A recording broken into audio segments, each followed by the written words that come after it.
కుయుక్త శక్తులు 2000 పెన్షన్లు ఆపు చేస్తే 4000 అంటే 3700 పెన్షన్లు ఇవ్వాలని చెప్పి ధర్నా చేసి ఇప్పించారు. రాష్ట్రంలో ఏ నియోజకవర్గంలో లేదని కూడా మీరు గుర్తుంచుకోవాలి. అదేవిధంగా ఈ గ్రామాలకి ఎన్ని బకాయిలు ఇచ్చాం, ఎంతమంది తప్పడ కొట్టే వాళ్ళకి ఇచ్చాం, ఎన్ని స్కీములు ఆ రోజు రాజవర్ధన్ రెడ్డి చేశాడో ఏ ఒక్క నాయకుడు చెప్తే ఇచ్చింది కాదు. ఎందుకంటే ఇంతవరకు పథకాల గురించి చెప్పారు. లక్ష్మణ గారు ఒకటి బాగా చెప్పారు, దండుపాలెం బ్యాచ్ అని. దండుపాలెం బ్యాచ్ స్వయాన్ని ఈ గ్రామంలో ఉంది. ఏ గ్రామంలో ఈ దండుపాలెం బ్యాచ్ కి బుద్ధి చెప్పకపోతే ఒక ఆఫర్ చెప్పాడు, మీరు ఎవరైనా కానీ ఇంకోటి ప్రత్యేకంగా వాళ్ళ 10,000 రూపాయలు కూడా రేపు భవిష్యత్తులో వైసీపీకి ప్రయత్నం చేస్తే అధికారం వచ్చేది మాకు, మా ఎమ్మెల్యే దస్తగిరి నాగరాజు గెలిచేది ఖాయం, చంద్రబాబు నాయుడు గారు ముఖ్యమంత్రి అయ్యేది ఖాయం. ఈ గ్రామంలో ఏవైనా అరాచక శక్తులు ఉంటే మనకు కావాల్సినటువంటి వాళ్ళను, మన పార్టీకి చేసినటువంటి వాళ్ళను, గ్రామ అభివృద్ధికి పాటుపడే వాళ్ళని, ప్రతి ఉద్యోగానికి ఎన్ఆర్ఐ స్కీమ్ నుంచి ప్రజలను ఈ రోజు కాకుండా మంచి వాళ్ళకి అవకాశం కల్పిస్తామని చెప్పి కూడా తెలియజేస్తా ఉన్నాం. లక్ష్మణ గారు చెప్పినట్లు ముత్తాల రోడ్డును పూర్తి చేయించే బాధ్యత మాదే. అదేవిధంగా బ్రిడ్జి కట్టించడం ఖాయం. అదేవిధంగా చిరస్థాయిగా, ఎందుకంటే నా కుమారుడు రాజవర్ధన్ రెడ్డి ఈ గ్రంథాలయాలు ప్రజల భవిష్యత్తు కొరకు పిల్లలు చదువుకోవడానికి ఎంతో ఆతృత చూపించేవాడు. అదే సదుద్దేశంతోనే గార్గ్యాపురంలో గ్రంథాలయం ఏర్పాటు చేయడం జరిగింది. మీ గ్రామంలో కూడా మర్చిపోకుండా గ్రంథాలయాన్ని ఏర్పాటు చేస్తాం, అన్ని రకాల చదువుకోవడానికి అవకాశం కల్పిస్తామని కూడా ఖచ్చితంగా లక్ష్మణ గారు చెప్పినటువంటి 3 హామీలను ఎమ్మెల్యే ఎంపీ ద్వారా ముఖ్యమంత్రి చేసి జీవితకాలంలో గుర్తింపు చేస్తామని ఇంకా మీకు చెప్పాల్సిన పని లేదు. ఈరోజు ఎంతో మంది మహిళలు, అన్ని కులాల వారు, ఎస్సీ వాళ్ళు, ఎందుకంటే నాకు ఒకటి చాలా బాధాకరమైన విషయం ఉంది. మద్దిరెడ్డి అనే వ్యక్తి చదువుకున్నాడు, సర్పంచ్గా గెలిపిస్తే గ్రామం అభివృద్ధి పడుతుంది అనుకున్నాను. కానీ మా వెంట ఉన్నటువంటి నాయకులు మొత్తం ఉన్నారు. కానీ బాబునిగేర్ల పిల్లి పేరెంట్ మాత్రం ఓటమి జరిగింది. నాకు చాలా బాధాకరమైన విషయం అది. తర్వాత శివన్న ఒక్కడు ఎంపీటీసీగా గెలవడం జరిగింది. మీరు ఆ రోజు గౌరవించారు. తర్వాత ఈ ఎలక్షన్లలో రేపు ఎంపీగా గెలిపించి తర్వాత ఇంకా మనకు 2 సంవత్సరాలు ఉంటుంది. ఇప్పుడు ఉన్నటువంటి మండల అధ్యక్షుడైతేనేమి, సర్పంచులకైతేనేమి, కానీ 4 సంవత్సరాల వాళ్ళకి అవకాశం ఉండదు. ముఖ్యమంత్రి అయిన తర్వాత అందరూ దింపడం ఖాయం.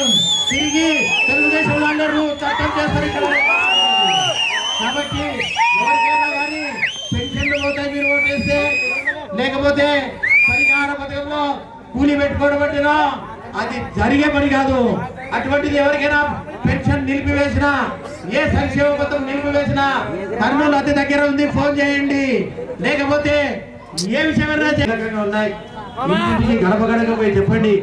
అమ్మలు, అక్కలు, అయ్యలు, ఒక్కసారి రాజవర్ధన్ రెడ్డి పక్క గ్రామం రెడ్డి, నేను విష్ణువర్ధన్ రెడ్డిగా మన ఊరికి వచ్చాం. కేవలం నాకు అవకాశం లేకపోయినా కానీ నేను టికెట్ అడిగేవాడిని. కానీ రాజవర్ధన్ రెడ్డి ఆశయం కొరకు మాలో లేడు, లేకపోతే ఈ రోజు కర్నూలు అభ్యర్థిగా నామినేషన్ వేసేవాడు.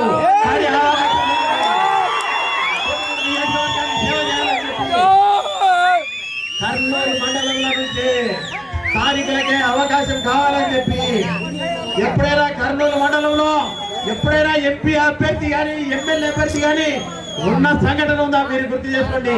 భవిష్యత్తులో ఈ 1,00,000 ఓట్లనే చిరస్థాయిగా ఎంపీ ఎమ్మెల్యేలుగా ఇక్కడ ఉన్నటువంటి ఎస్సీ బీసీలకే అవకాశం కలగడానికి మీరు చేసే అమూల్యమైన ఓటు. ఇక్కడ వాల్మీకులు చాలా మంది ఉన్నారు. 2 సార్లు ఎంపీగా చంద్రబాబు నాయుడు గారు అవకాశం ఇచ్చారు.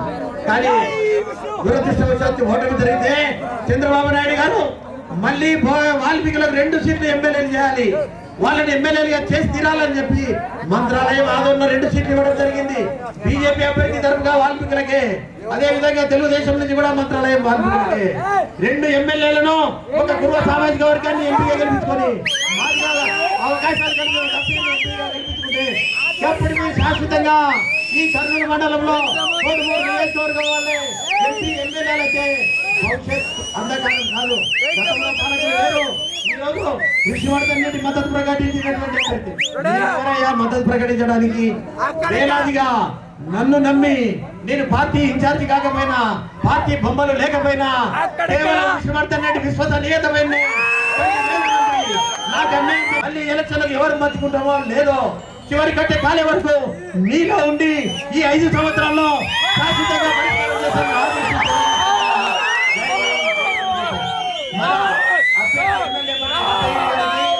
నాగరాజు గారికి మీ పవిత్రమైన ఓట్లు 13వ తేదీ వేశారని ఆశిస్తూ మళ్ళీ తిరిగి ఎమ్మెల్యే ఎంపీగా మీ గ్రామానికి వచ్చి ఇక్కడనే లక్ష్మణ గారు చెప్పినట్టు, జనసేన వాళ్ళు చెప్పినట్టు ఇక్కడనే ఒక గ్రామ సభ ఏర్పాటు చేస్తాం. ఇక్కడికి జిల్లా కలెక్టర్ గారిని అందరినీ పిలిపిస్తారు. పిలిపించినప్పుడు రచ్చకొండ కార్యక్రమం ఏర్పాటు చేసి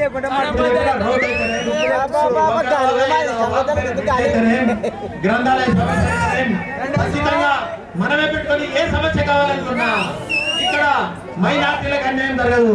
ఊరికన్నా బీజేపీ వాళ్ళు 4% ఇవ్వరని చెప్పి అబద్ధాలు చెప్పుకుంటూ తిరుగుతా ఉన్నారు. స్టేట్ సంబంధించినటువంటి విషయం 4% రిజర్వేషన్ అట్లే ఉంటుంది.